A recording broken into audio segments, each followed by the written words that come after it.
wanted to know which one of us it was through. We suspicioned it was through my husband because his nephew had it. But when they asked the questions about the symptoms, the one big question they always ask is, do you have a lot of fatigue? And I had a lot of fatigue and didn't know why. Come to find out, it's because I was raising these 4 disabled children without knowing they were disabled. So we had to have the testing done on both my husband and I, and we found out that it's through him. It's important to know about it because it can be life-threatening. People's hearts just stop that have this. It affects the electricity of their heart. It also causes complications to any sedating or anesthetic medications. And so it's very important to get it known about. And it doesn't matter if you have the least severe kind of myotonic dystrophy, it's still life-threatening for you. So I hope that you'll get time to learn more about it from my book. But in the meantime, I want to tell you a few things that my journey has taught me.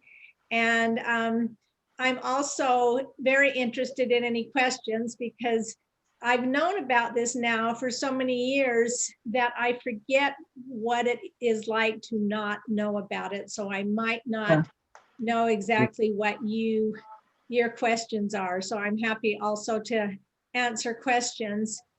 So we used to have, well, I was raised in a very fundamental environment. I was raised in the Mormon religion, and in the Mormon religion, it's a mother's place to be in the home. And that's all I wanted. And I also wanted to be the best mother possible, which I imagine most people that are approaching motherhood want that. But I went to college and got a degree in family and child relationships in the College of Social Behavioral Science. So I felt like I was the most prepared that I could ever be to have my family and raise my children. There were lots of clues going on as we were having our children, but even the doctors didn't pick up on the clues. All of my children, I had an excess of amniotic fluid. Anytime a baby has a neurological disease in utero, they don't swallow the amniotic fluid as much as a healthy normal baby would. And so the doctors were always sending me in for testing for gestational diabetes, but nothing ever came back conclusive. And this disease has had so little known about that when I had my babies, and they all had problems at birth, but still nobody told us. And I don't think anybody even knew. So fast forward to 20 years later, and I've been raising these children in this conservative religion, and you have to put your whole, at least we're taught to put our whole life into this religion, and it becomes your whole society. And so I'm doing my best to get my kids to church. Now looking back, it was a big clue. My family literally cannot whisper.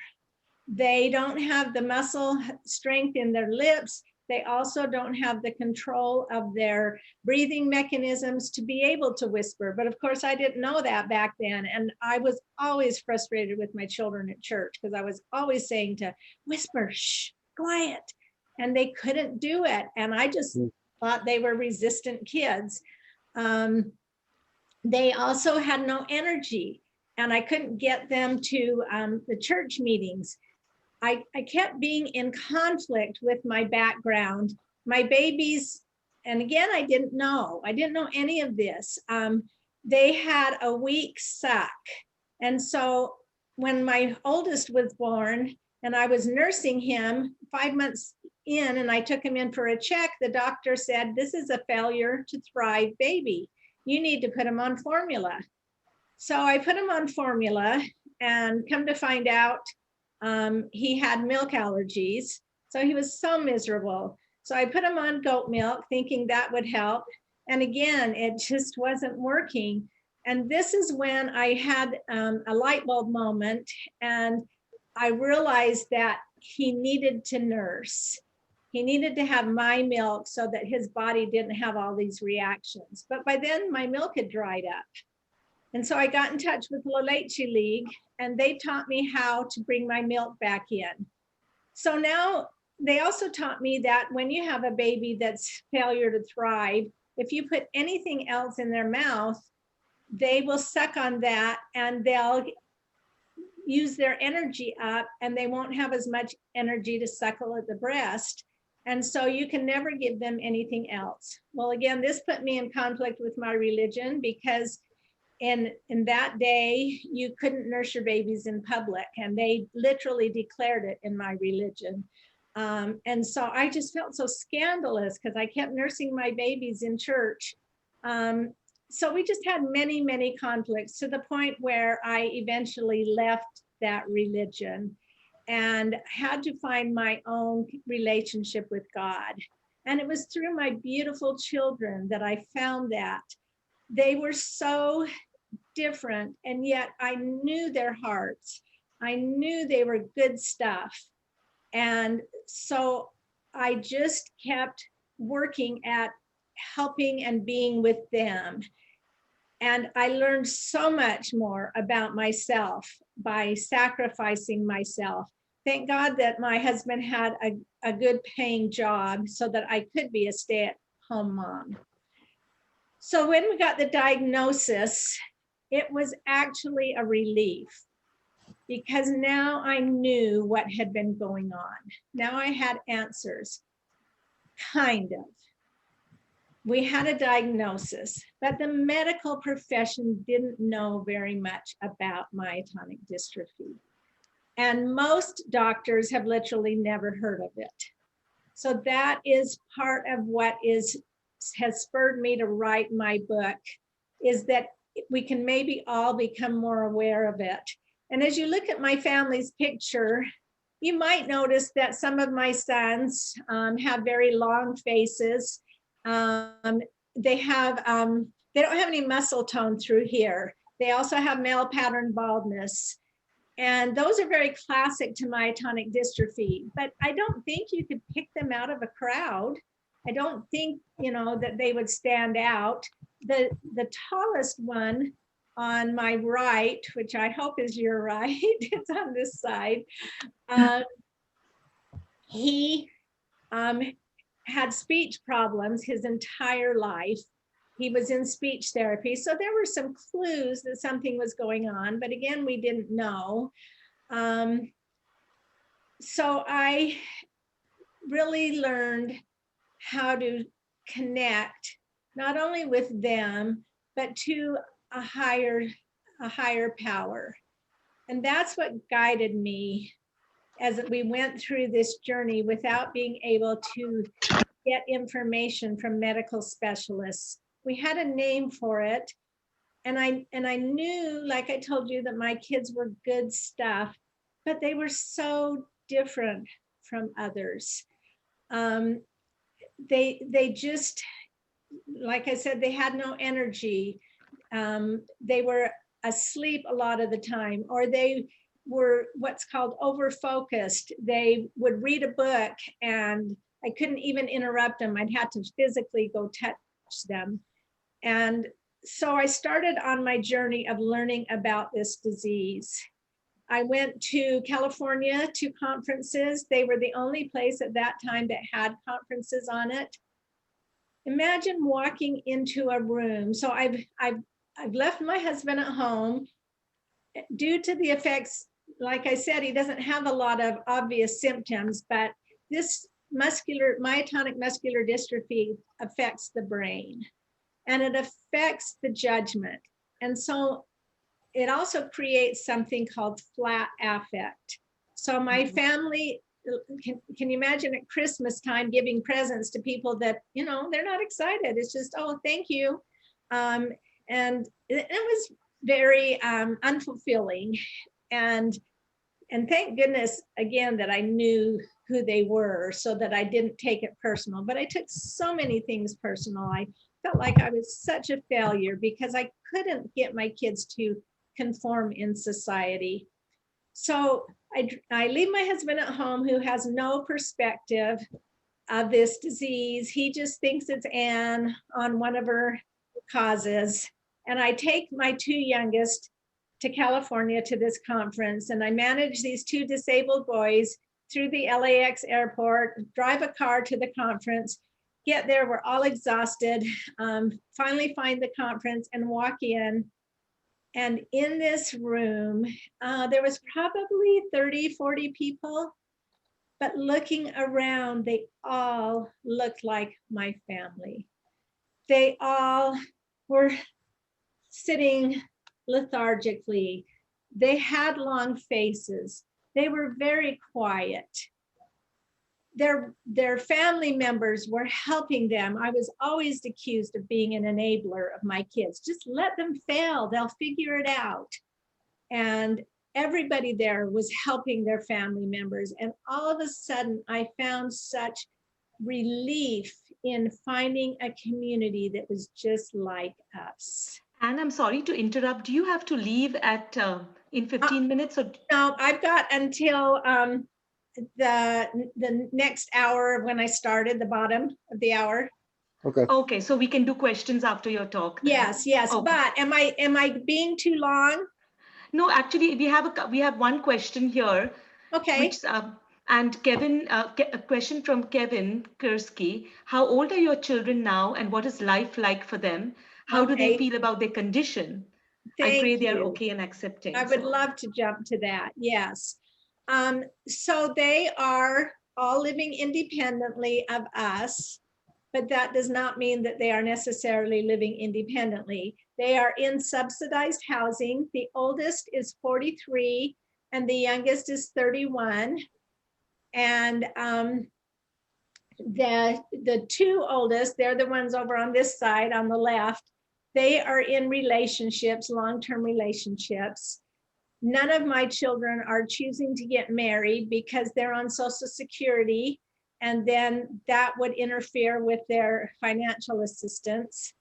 The two youngest on the other side of the screen they live together, and they're 6 years apart, but they're so great together. They've said such humorous things as, he completes me, and Mom, we're not getting married yet. They just do so good together. And the two tallest ones both have college degrees. It took them 15 years to graduate, but they were very tenacious. Michael, the one on the right side, graduated in mass communication. And then that's just such irony. He also has a beautiful singing voice, but you cannot understand anything he says because of his inability to manage his breathing and his lips. And so he has an assistive talking device, but he forgets to use it. So his younger brother is his interpreter. They have caregivers that come in and help them wake up. Their wake up and go to sleep buttons are basically broken. And that's one of the worst things about this disease is the extreme fatigue. They all take multiple stimulants to even get functioning in the day. We keep them all in cell phones because their judgment is so affected. Michael, when he was going to college, called me one day and said he missed the bus. I asked him what happened, and he said he waited on the wrong side of the street. So you can see that there's some inability to manage some of this brain function. If I didn't mention, it affects the frontal temporal lobe. They have white matter in that area of the brain. Back to how they're doing. So Warren, the oldest on the left, he just moved back home last weekend for 4 days because he was just sleeping through the days, and you can imagine what that would do to a relationship. And so his partner told him to basically go back to mommy and let her take care of you. So he came back home. They finally worked it out, and he moved back last night. But as my friend said, it takes the most mature of us to make relationships work, and then add all of my kids' complications, and they need so much support. And it's so hard for a partner to understand the kind of support that they need. My only daughter is currently, she's the only one that's been able to successfully work. She's worked since the year 2002 for Marriott Vacation Club. She's she handles escalated crisis calls, and she loves it, but she's now out on disability, and she's probably going to end up on long-term disability. Is what kept you from falling into despair? I'm sorry, what? What kept you from falling into despair? Well, there was lots of that, but one was my connection to my higher power. That went through so much transformation because of leaving my predominant religion, and it's predominant in the culture here too. So it caused us to have a lot of separation from our community, to the point that the local religion told people not to talk to us. So we really had to find who we were inside of ourselves. I had a pretty incredible experience one day where, and this is before I even knew what my kids had. We were at the park, and I lost one of my very favorite earrings. I got home that night and realized it. The next morning, I went back to the park that we were at, and in my mind's eye, it was a huge park, and I could see right where that earring was. And I walked right to it. I bent down and picked it up, nestled down in the grass. I walked back to my car, and I sat in my car, and I pondered, why? An earring's not that important. Why would you show me where my earring was? And the thought that came to me was, because it mattered to you. And so I've had that within me. I've had so many miraculous connections, and I've learned how to trust and listen to that higher voice. And I find that connection also through connecting with not only my children, but this myotonic community. I've been a support group facilitator for over 10 years. And these are delightful, simple people, but more than 50% of them live below the poverty line. If you can imagine what it's like to not be able to have your executive functioning of your brain, not be able to make smart decisions, and then the fatigue, and they can't hold down jobs. They're a very lost part of society, unrecognized part of society.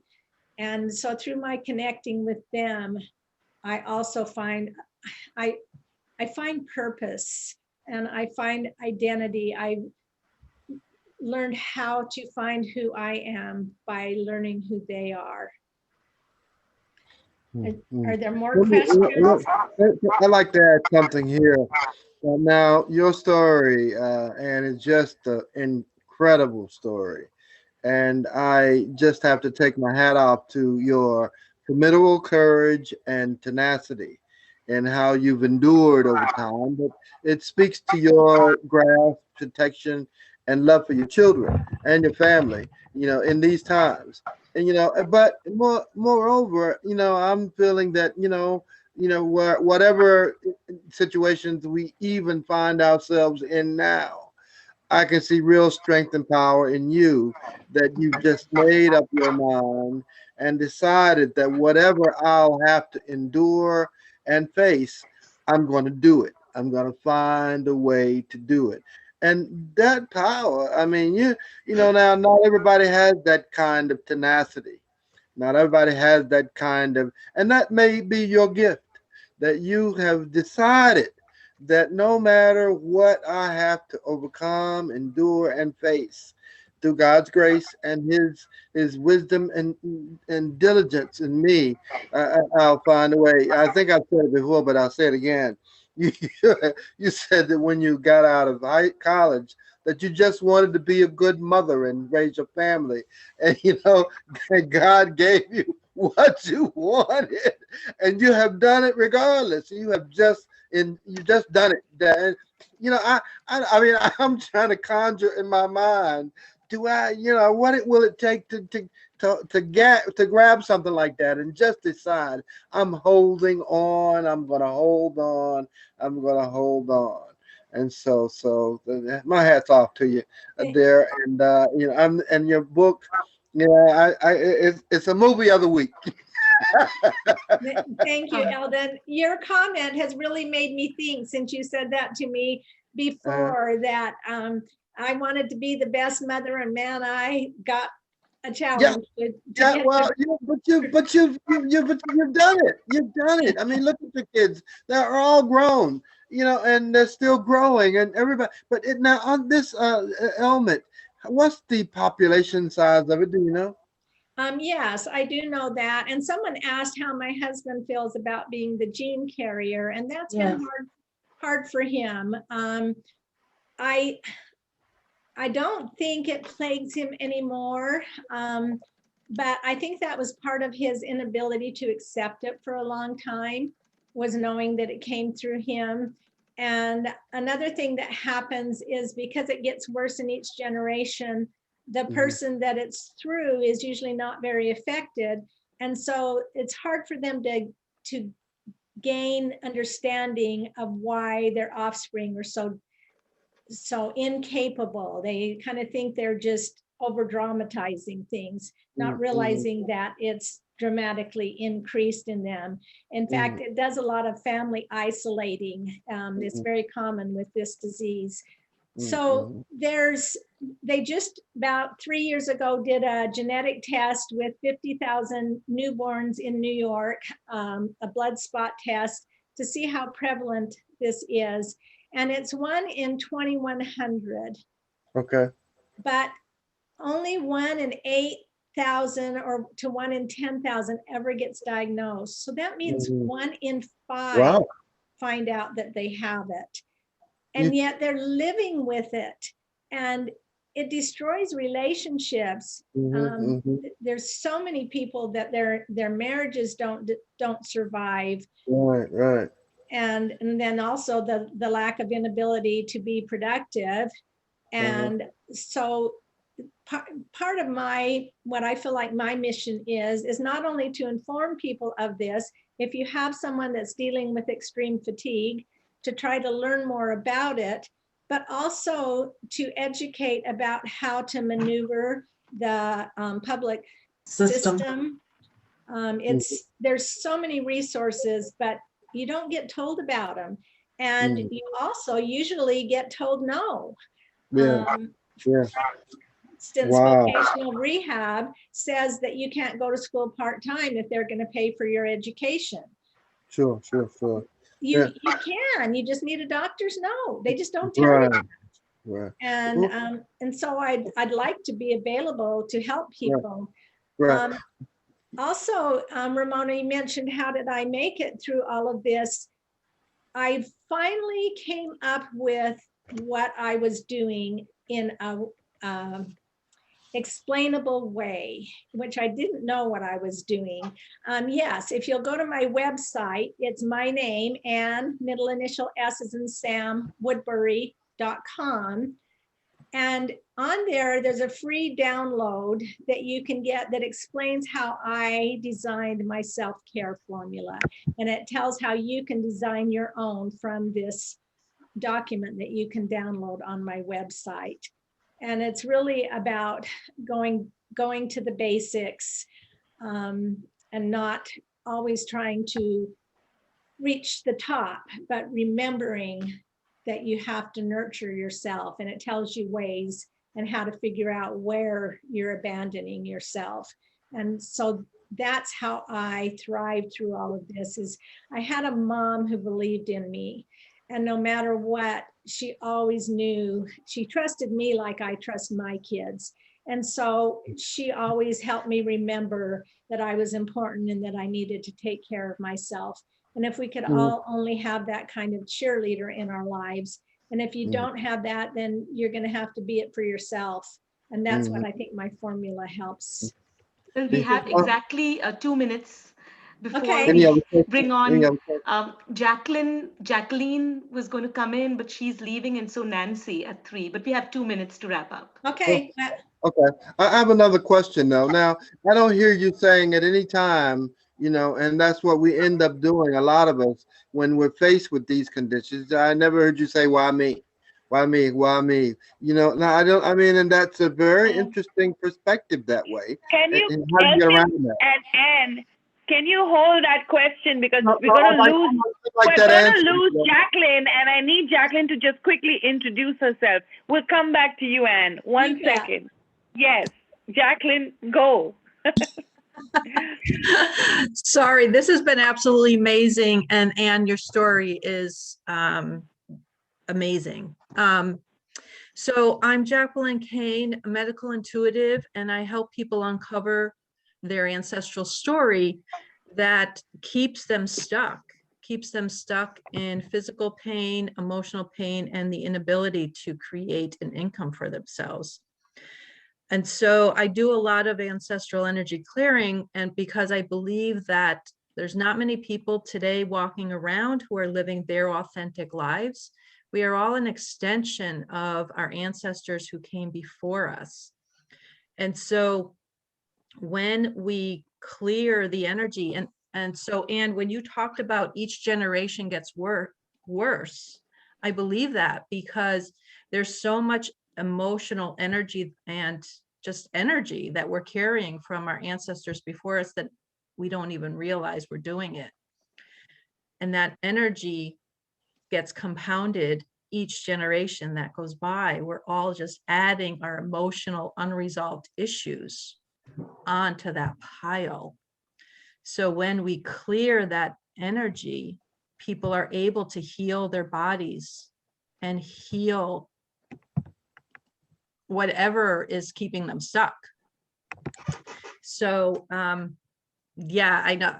So I don't, that's all I really want to say. I know I thought we were going to be on a panel. I don't want to take too much time, but if you're living with physical pain, emotional pain, and the inability to create the life you desire, it could be the ancestral energy that you're clearing. And when we clear that, then things open up. We're able to free our ancestors. We're able to create what we came here in this body to create. So if that resonates with anybody, I can leave my information and please. Yeah, and Jacqueline, we're so delighted that you're here. Can you give us a quick introduction and drop your name? And I know your time is precious, so and then we'll bring you back. We meet in the club and things like that. So I'll connect with you for a longer duration. I know we lost Barbara too, so yeah. So tell us a little bit about yourself and drop your contact information in the chat. And I'm so grateful for your time. Thank you. There's so many amazing people here. So I started looking at my ancestral energy because my mother was born in Sardinia, Italy during World War II, and she raised me with a lot of fear. And I lived my entire life with fear. I just thought everybody had it until I had a conversation with my husband, and he's like, I don't have fear. I don't know what you're talking about. And when I really start investigating where did that fear come from, realizing that my mother grew up in Sardinia, Italy during World War II. Her father was away fighting the war. Her mother was home raising 3 children with German soldiers walking around the tiny village. And the impact that that created in my mother, because nobody talked about their emotions because they were living it. Why talk about it and keep it going? But it was all suppressed inside their bodies. And so I believe that the way to true healing is to release that energy. When we suppress our emotions, we suppress this energy. It comes out as physical pain. Many women that I see who have fibromyalgia, all autoimmune issues, it's the unresolved resentment, the unresolved sadness and grief that they're carrying that they don't even know they're carrying. It's just who they are. And so recently I heard that Bernie Siegel talked about cancer has to do with resentment, that many of his cancer patients had resentment. So when we look at the underlying emotions, we're able to heal the body in a completely faster way. And many of us have had ancestors who have had it really, really tough, and they struggled and they weren't able to heal. But we're in a new energy. We're in a new lifetime where we do get to talk about our emotions and move past it. So I'll leave my information, and if anybody wants to follow up, I would love to chat and hear what's going on with you. Thank you so much, Jacqueline. Thank you. Do we have Yeah, some time for questions? Claire, for Doreen no, and... No, not yet. We're coming to questions. I'm losing people. So Nancy, tell us your story. There? I don't see Nancy. I heard Nancy's story when I first met Nancy. And this story changed my life because this woman is so active in the church, so active in the community, so active, and she gives 100%. I don't think even 1% goes to Nancy. So this is true. Nancy gives 100%. I don't think even 1% goes to Nancy. So I've never met anyone like her that gives so much. So Nancy, tell us your story. Thank you. And then I'm going to ask your mother to tell us her story, which is the mother-daughter story. Well, thank you. I've asked my mother, who's sitting right next to me, to jump in at any time that I leave something out, because this story is amazing, but some things still might not be fresh on my mind. My story is I am a survivor of a brain aneurysm. This happened approximately I think it was been 17 years ago at this time. I went to work that day on a beautiful day and had a good day. And the uniqueness of that particular day, though, I had been working with my door closed, which is something I didn't normally do. One of my staff persons came in and wanted to know if we could go to lunch, and I said yes. And another unique fact of that is that I drove us to where we were going to eat, but we walked that day, which was close to the office. We got to the restaurant, we were seated, we did order our food, and then a package had been delivered to the office that I needed the UPS gentleman to come back and pick up. The UPS man came into the restaurant. I got up to talk to him about it. While standing there, the aneurysm ruptured. My staff person got to me and she said, now I'm telling you what she told me. She said, all I could say to her was my head. They called 911, transported me to the Moore Regional Hospital. Moore Regional Hospital made an assessment, and they felt like I needed to be sent to Chapel Hill. Well, they could not send me until they found a family member. The co-worker with me, she had always heard me talk about a lady with the last name of Moore. She took the telephone book and called every Moore in the telephone book, asking them if they knew me.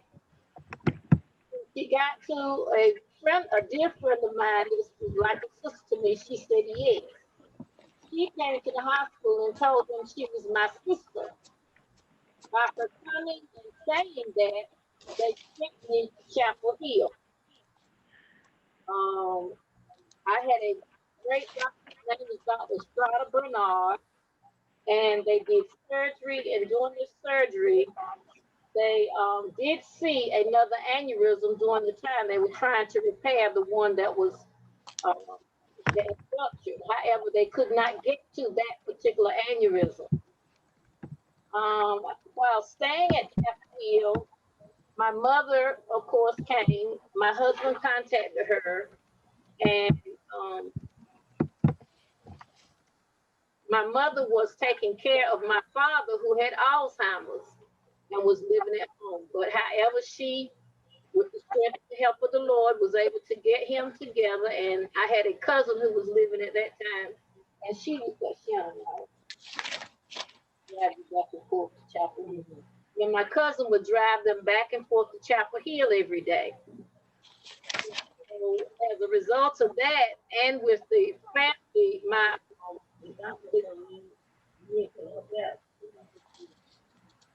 mother just reminded me, the doctor told her when she got to the hospital that I would not live through the night. They were not expecting me to live. And so yeah, I'm still here and I'm praising God for his blessing and miracle upon me. As I said, my church family visited every day. They would load the church van, I think it's a 15 passenger van, and they would come every day. Those prayer warriors came and they prayed and they prayed and they were there, to the point that the administrators at the hospital in Chapel Hill had to designate another area for my visitors to come and because of so many of them coming, other families did not have a place for their people to come. And so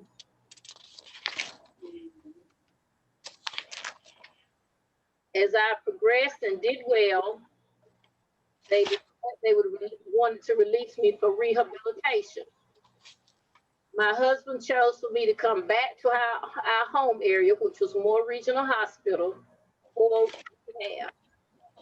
But my mother decided she and my daddy would move to our home of Pine Bluff, which is right outside of Pinehurst, Southern Pines area, and live in Pine Bluff while I was in rehab at Moore Regional Hospital. Between my husband and my mother, I was spoon fed every day. Couldn't do anything for myself. And they told my mother that I would never walk again. And so that was one of the goals that I had at the rehab place, was to learn to walk. And the challenge was learning how to walk up and down the steps. That was one of the main goals I had. On one particular day, my mother noticed that I wasn't doing as well as I had been. And she mentioned it to the nurse. The nurse informed my doctor. He came and checked and said I needed to go back to Chapel Hill. Nurse tried to call and find a bed for me at the hospital. They said they did not have a bed. And so when the doctor came, he asked the nurse, when is she going? He said, she cannot go because they don't have a bed. He said, give me the phone. He went and called and he told the people on the phone he was going to sit there until they found a bed for me. When they did find a bed, they said they didn't have a private room and so forth. And so he said, we will take what you have. And thank God when I got there, they did have a private room for me. And so they were able to give me an area where I could go back. And what they found was that the area had not been cleaned up well within my brain. And so I wasn't progressing because of that. And so after they went in and did clean up that area better, I started making improvements. And so I found that they sent me back to rehab in Southern Pines. And it wasn't until that point that I realized that I don't know what the right word to use, but that I was functioning, that I was alive. I was sitting in a rehab session with other people in the rehab area. And I remember looking and I'm saying, where am I? And I saw these people around me. And when the session was over, I just got up and followed them out. Didn't know where I was going. And I stopped at the nurse's station and they told me where my room was. And my family was in the room when I got there. And so they also had me to go and stay in I call it an apartment kind of situation because I had to relearn everything. Wow. Wow. How to take care of things, everything. Nancy, we want to leave some time for questions for all you three wonderful speakers. But this is an amazing story, Nancy. Yes, Thank you for sharing. So, and we will share some more over the weekend, but thank you. Yeah, wow, wow. And aren't you glad she's alive? We need to give her a big hand. Yeah. Yeah. And the power of yeah. God. Yeah. And the amount of things that you do for us every single day. I'm so grateful. Thank you. Yeah. All right. Ramona, back to you. Yes. So we've had 3 wonderful speakers. We've had Doreen and Anne and Nancy. So we have about 10 minutes of question time. Anyone wants to ask any questions, and then Well, we'll close. I want to have the question that goes back to Ann, and I asked earlier, and I wanted to know because I never see any or hear you say anything about why me, which is an important testament about what we have to go through and what is important for us to keep in our spirit and mind about. So if you will, please. Thanks, Ann. Okay. So I can remember a friend of mine complaining, and I can't remember what she was, but she always complained. And in my mind, I thought, you know what? I have so much more to complain about than her. Why don't I try that? So I tried it on her. I didn't feel any better after. So I thought, well, this isn't for me. I'd rather do action. And so that's probably how I came into this world. Sounds fun. I have a question. So quickly show us your book. Quickly show us your book. Oh, okay. And if anybody wants to buy the book, Anne is available to do a book signing. So if anybody wants to buy the book today, Anne is willing to do the book signing. So just let her know. All right. Rainey, you have a question? Yeah. Esther has a question too. Oh, Okay. I have a question for Doreen. Yes, You still here? yes, I am. Do you work with any energy healers, Doreen? Reiki or healing touch or anything? I have a friend she's a soul sister. She's also a Reiki master, and she works specifically with hospice. And of course, she's been shut down totally hard because of COVID. And I don't know how that's going to pan out at this point. But you can do Reiki long distance. It's all in the field, right? And if you had any interest in talking about that, I'd love to talk with you. And I don't have a shingle out, but I might be willing to do something like that too, just as a way to give back. Yes, I've worked for hospice before, and I'm aware of Reiki being used through that process. I currently have not been, have never worked with a Reiki person myself or for my business, but I would love to talk with you about that because I know it has great healing powers. Okay, and one of the purposes, so the thing about Reiki being God force energy is that we put it out there and we trust that between the receiver and the sender, who is, super conscious of God, they're going to figure out what the best result is. And sometimes transition itself can be very healing, and Reiki can ease that as well. And again, as you obviously know, then it can be very, very relaxing at its least. And stress is one of the major factors that caregivers have to deal with when they're dealing with any form of dementia. And I'm sure it would be very helpful for patients as well. My husband is with his mom right now. Anne is leaving us. She needs to leave. So if anyone, Anne, thank you so much. Thank you so much for that transformational story. Any questions? Any last minute questions? Okay. And if anyone needs to order the book from Anne, we will email her that person's email, I guess. Right, Anne? Thanks, Anne. Thanks, everyone. It's been lovely. Everybody give her a hand. Everybody give her a hand. Thank you. Okay, and Anne, we'll have you back as well. I know you've had a hectic day. I'll see you tomorrow at 4 o'clock or 9 o'clock. Both. Anne? Okay. Both. Okay. I'll see you tomorrow. Bye. Okay, thanks. Bye. So if any of you want to come tomorrow, we are doing awards. And so we're doing it at 9 a.m. and 4 p.m. So if you want to come and support our authors, Rainey's getting an award, Nancy's getting an award, Anne is getting an award, Kevin is here, he's getting an award. So These are amazing books, and that's why we are giving them an award. So, Elton, do you want to talk a little bit about the Brightside Empirical Review Award? Sure. How much time do you have? 2 minutes, because we're Okay. getting ready for Jerry. Okay. Did we hear? We have a couple other people. Would they get in? Let me just. Yes, and we have the next panel ready to go with Frankie.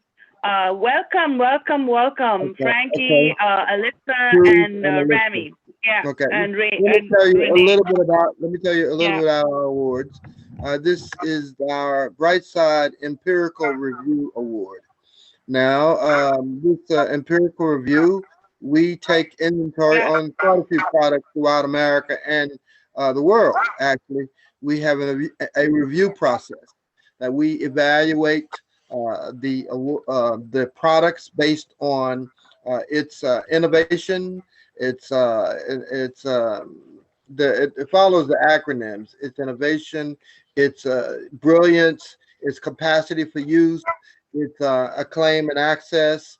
It's how practical the awards are. But when it comes to book reviews, we analyze the books based on how they can change our culture.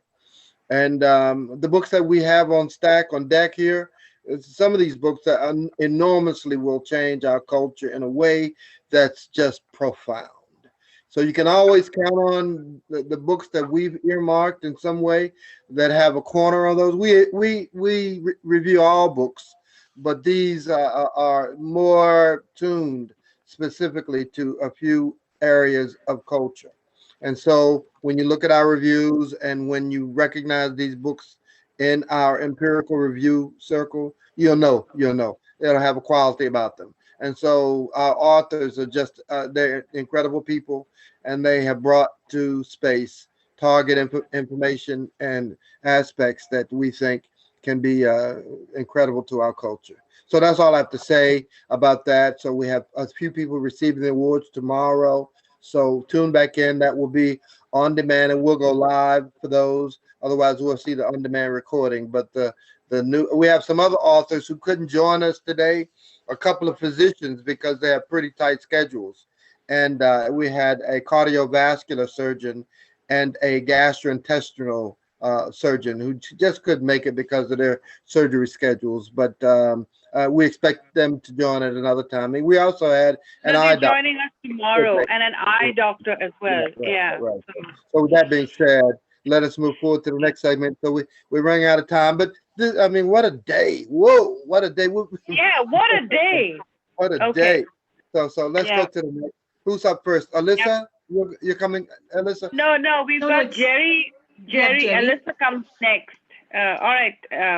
So Jerry, are you ready? Should I just summarize, Claire? Yes. So at least what struck me after listening to Anne and Doreen and Nancy, that we may have a million resources out there, but ultimately it's what we have within ourselves. We have to tap into ourselves to transcend those limitations. And for that, we need a village and, interconnections with everyone around us. We cannot live as islands. We have to depend on each other for help and a higher power. So well said, well said. I mean, we are a community of people, and the closer we get to that community and the culture of our community and the power we possess and the power that we can share with each other, and we can be an inspiration to each other. As I said earlier, as we began, I said, great things are going to happen today, and they're going to happen in you, for you, and through you. And many of our people have brought some incredible things to bear today. And so we're so excited. And so, let's be mindful of what differences we can make for other people. Okay. Coming on deck is Mr. Jerry Burt. He's a mindful business intellect. And he always brings some insightful information and inspirational data and facts. And so we know him pretty well on working on different projects. And so we're happy to have him with us today. So Jerry has an important information he'd like to share with us. So Jerry Burt, please. Also, one thing, he is the owner of